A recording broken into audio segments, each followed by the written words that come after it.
वळूयात पुढच्या बातमीकडे। शशिकांत शिंदे यांनी पोलीस ठाण्यामध्ये ठिय्या आंदोलन केले। आजी माजी सरपंचावर हल्ला करून खोटे गुन्हे नोंदवले गेलेत। साताऱ्याच्या आसरे गावचे आजी सरपंच अडचणीत आले। त्या प्रकरणाच्या विरोधात कोरेगाव पोलिसांमध्ये शिंदे यांनी धरणं आंदोलन केले।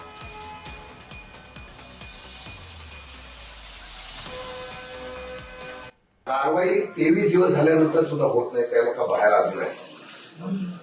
आणि तुम्हाला विचारतो सांगता आम्हाला डीवायपीला ती चौकशी दिलेली आहे, ते डीवायपी आता डीवायपी येऊन द्या सगळं। मी इथून किती दिवस झाले तरी हलणार नाही, मी आज ठरवून आलेलो आहे। अति झालेलं आहे पोलीस स्टेशनचं। रोज येऊन आम्ही वेळ मूर्खासारखे येतो लोकप्रतिनिधी, आणि मूर्खासारखं तुम्हाला सांगत बसतो। तुम्हाला जे करायचं तुम्ही करताय। माझ्याकडे व्हिडिओ क्लिप आहे, ऑडिओ क्लिप आहे, तिथं मी पोलीस स्टेशनची आता बाहेर देतो। काय तुमची व्यवसाय आहे, तुम्ही काय काय बोलता ते सगळं आता देणार आहे मीडियाला मी। आणि या संदर्भात अधिकची माहिती घेऊयात आमचे साताऱ्याचे प्रतिनिधी प्रकाश शिंदे यांच्याकडून। प्रकाश, शशिकांत शिंदे यांनी धरणं आंदोलन केलेले आहे, नेमकं प्रकरण काय आहे आणि त्यांच्या आंदोलनाची दखल घेण्यात आली का?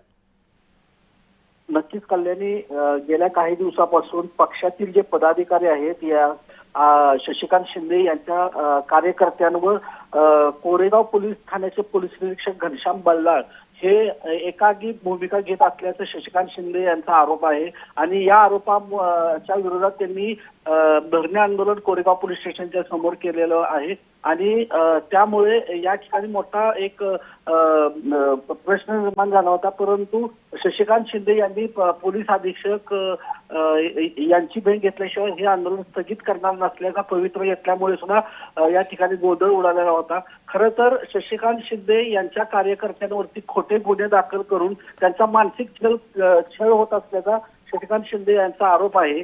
कोरेगाव पोलीस ठाण्याचे पोलीस निरीक्षक घनश्याम बल्लाळ यांच्यावर त्यांचा हा आरोप असल्याने या ठिकाणी हे आंदोलन करण्यात आले आहे। कल्याणी, नक्कीच प्रकाश, धन्यवाद या सगळ्या सविस्तर माहितीसाठी। तर शशिकांत शिंदे यांनी पोलीस ठाण्यामध्ये ठिय्या आंदोलन केल्याचं पाहायला मिळालं।